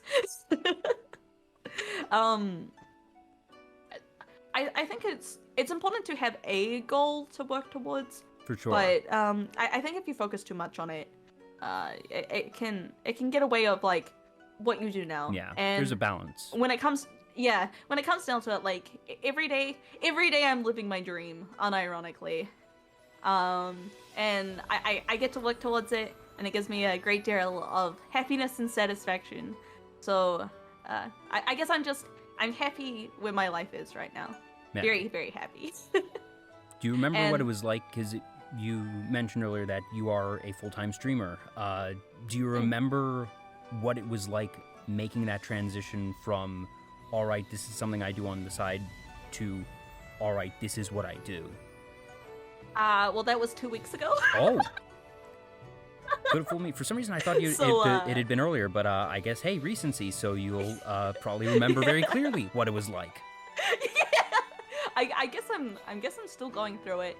There's a lot of I guess anxiety when it comes from financial insecurity. Very fair, for sure. I think that's something that But- basically any content creator goes through when they say, all right, this is what I'm gonna do as my livelihood. Yeah. But when it comes down to it, I do genuinely believe that the whole fortune favors the bold, and you need to try new things and eventually take the plunge. So while at the moment it's new and unknown and scary, I think I think it has the potential to be something like big, and that's exciting. So I try and focus on that, while being mindful of my life situation. But yeah, it's fun. I'll say that. I lived most of my life not taking a lot of risks, I suppose. I lived a very safe life of, like the typical high school, uni, office work. Yeah. A very white bread existence. And being able to do something this exciting is something that maybe I thought I didn't have the chance to do. Like, I've always had my idol shows, and I was like, wow, I wish I could do that, but I finally have an opportunity to try, Yeah. I feel. Yeah. Which I'm very thankful for. And I've gotten this far, so that means it's not entirely terrible. Maybe I got too sappy for a second. No, don't worry, because my last question is sort of the kicker, the sappy one, and I suppose it leans into the previous question, and that is, what does being a VTuber mean to you? Yeah. For me, it's a way to achieve what I've always wanted to do, and I don't know. It's hard to say. It's hard to say. I have fun every day. And I work real hard, and I eventually get some traction because of it, and I get to make people happy. And like, who doesn't want that, you know? Yeah. So I guess that is what being a VTuber means to me, in a very roundabout way. Well, I think you have a fantastic outlook. You do some incredible content that I always make sure that I'm not going to have someone on the show just because they have numbers. I like having people on my show because they are a content creator that I think, one, has a good presence and is able to come on a talk show and be able to carry and continue a conversation, and also that they just entertain me, that they're someone that I want to talk to, because it certainly makes my job easier as the host when I'm already interested in the person that is creating the content and that is going through this crazy adventure of being a VTuber in this time. So, like you said, you are certainly, you've got something good going, and I think you definitely have what it takes to keep it going, to not get too sappy on my own. It's a little embarrassing when you put words into it, but I don't know. It makes me very happy. I'm very happy to be here. Yeah, for sure. So before we go, do you have any things that you want to spotlight for upcoming week? That obviously you have the Yokomeshi collab tomorrow, but anything in the near future that you want to announce or plug? So the day after that, I am beginning my endurance stream for Bitfest, which is another Twitch-sponsored event. Let's go! Where I will be playing crowd control Dark Souls for the entire week. Oh wow! Unless we finish it early. So I'm hopefully aiming for at least 14-hour streams, but I won't go over 20 hours at a time. Yeah, do take care of yourself, but wow, because I remember seeing, so it was something for like Australia, and I guess New Zealand is being grouped in with that. Yeah. So Australia and New Zealand Twitch is like combined. So it's like a prize giveaway type thing.